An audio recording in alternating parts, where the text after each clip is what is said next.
Federal Drive is presented by GEHA, Government Employees Health Association, proudly providing health and dental benefits to federal employees and their families. Visit GEHA.com. With Congress passing a very short-term continuing resolution to keep the government running, there just isn't going to be that much new business right now.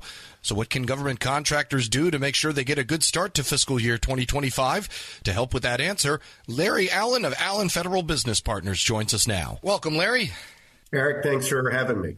Absolutely. So as fiscal year 2025 gets underway, what are some of the things that contractors need to take inventory of and, have a little break here with this continuing resolution that we're going to have up until election season? Yeah, so Eric, I think congratulations to everybody for a successful FY24.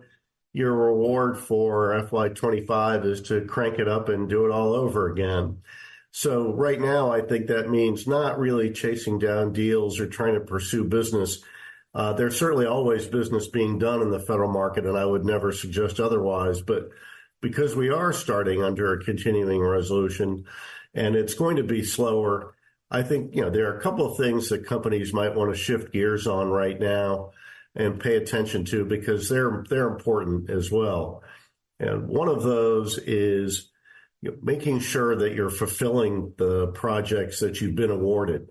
Congratulations, you were given a lot of business, hopefully at the end of the fiscal year, and now you've got to concentrate on fulfilling that business. Nothing irritates a customer more than a company that is awarded business and then has fulfillment issues. The second thing I think that people ought to be looking at is training. There are a whole bunch of new rules, Eric, that are coming down the road and that have come down the road while people are out selling in the fourth quarter. And you don't want to not be aware of those rules because they can trip you and your organization up. And right now, between now and the end of the calendar year is traditionally a great time for companies to do their training on compliance and ethics. Look, where the holiday season's right around the corner. That means a little gift-giving reminder is always in order this time of year. So make sure that you're getting trained up on things that you can stay on the right side of the procurement ledger. And if you do have problems, you can point out to anybody that wants to know, hey, we actually did take training on this, so it's not that we weren't paying attention, because that's always a bad thing to not pay attention. And then I think the third thing that people ought to do is they ought to get out and network. As you and I know, Eric, this is high time for people in our industry to go out. It's conference season, and there's going to be at least one conference a week, at least between now and probably the middle of December. And this is a great time to go out and expand your network, whether it's a network of government people or a network of industry people. So whether you're in government or industry, this is the time to get out, see and be seen. Don't assume that you know all the trends. If you haven't been out and gotten training or been to a conference lately, make sure that you're on top of what's happening, what's going to happen over the next few months. This is training and conference season, so this is not the time to be sitting behind the desk. One of the major developments in the contracting world was the shock that came to everybody with the FBI and DCIS raid on a major conduit to federal agencies for a lot of government contractors. We're not going to speculate on any, wrongdoing done by anybody, but what effect has that had on the whole reselling industry? And what are you hearing from folks who may be a little bit worried about how they approach the government now? So, Eric, I think it's important to note that there have always been pockets of people inside the federal government who have taken a jaundiced eye at government-only or government-mainly resellers. And the recent FBI DCIS actions, I think, are only going to shine a little bit more light on those things.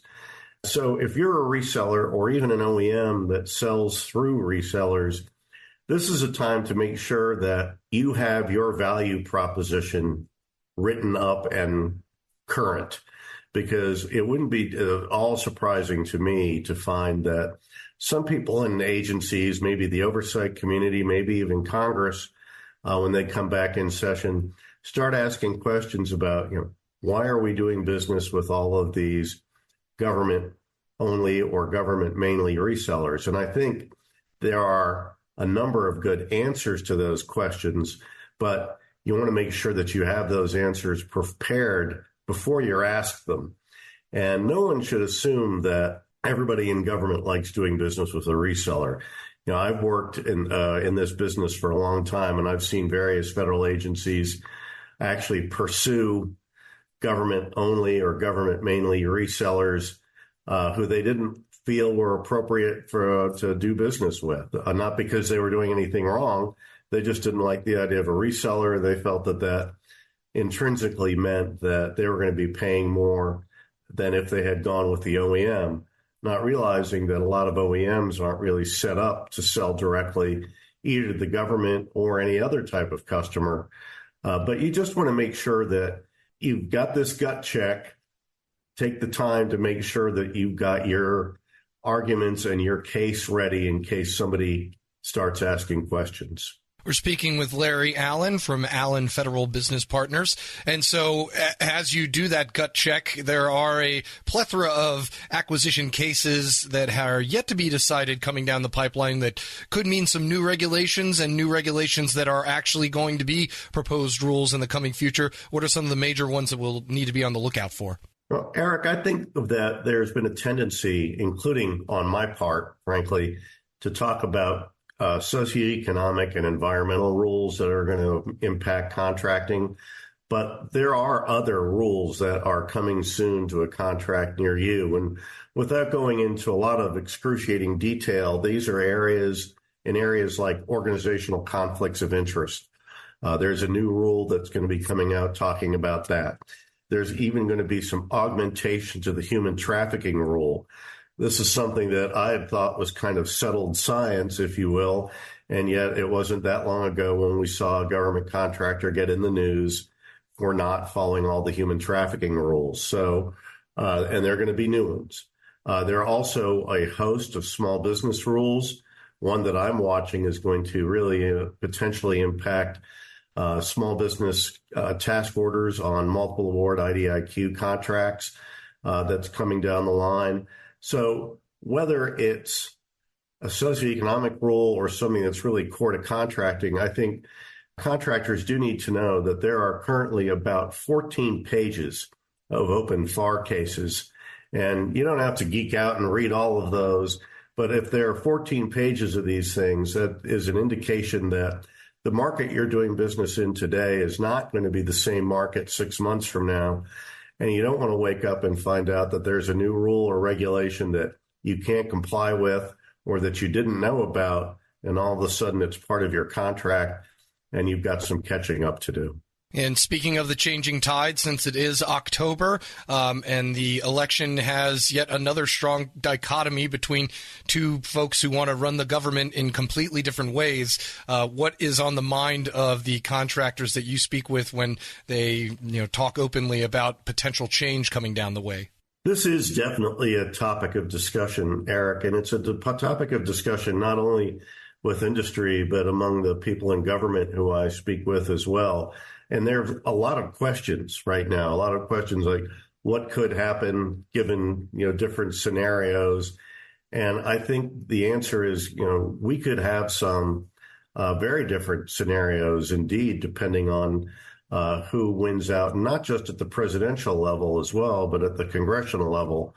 On the presidential level, I think the difference in who wins was going to be really setting the regulatory tone for the next 4 years. And of course, that transcends government contracting, but it's going to be just as true for that segment as anyone else. But also, depending on who wins congressional majorities, that's going to set the oversight agenda, the hearing agenda, the priorities for what Congress tackles on this area. So it really bears some close watching. I think if you listen to the pundits that do a lot of election coverage,